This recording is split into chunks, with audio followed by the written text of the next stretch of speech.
Hi there, my name is Jeff Arthur with the Values Conversation. Here today to talk to you about going through the Bible and talking about Abraham and his nephew Lot. This is found in Genesis chapter 13.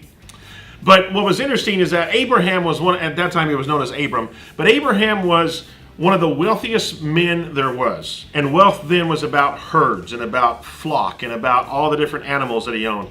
And he had hundreds of herdsmen. He had hundreds of people working for him on his ranch, even though it was nomadic and he was traveling.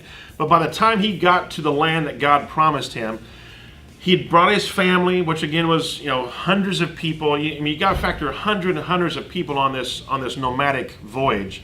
One of the people he brought was his nephew, a guy by the name of Lot, L-O-T. And Lot's herdsmen were fighting with Abraham's herdsmen because there wasn't enough land and there wasn't enough food and limited resources for water and so on. And so Abraham came to Lot and he said, you know what? We've got where we need to be. Let's divide it. Let's separate. Your people, you go one way, you go another way. And they're up on a mountain. He's looking over the Jordan Valley and looking over Israel. And he says, you pick wherever you go and I'll go the opposite direction. Well, one way was desert. The other way was this lush valley, beautiful along the Jordan River. And so Lot says, boy, I'll take the best of the best. I'll take the pick of the lot. I want the valley.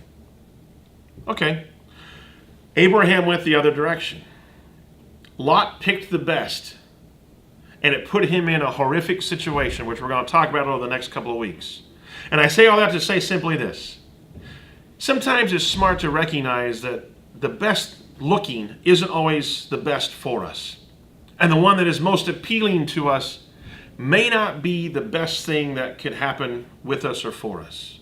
We need to investigate farther. We need to talk to God more about it. We need to seek God's counsel in those decisions and to recognize that whenever we become selfish and say, well, I'll take the best, sometimes that's not always the best thing for us. Seek the counsel of the Lord.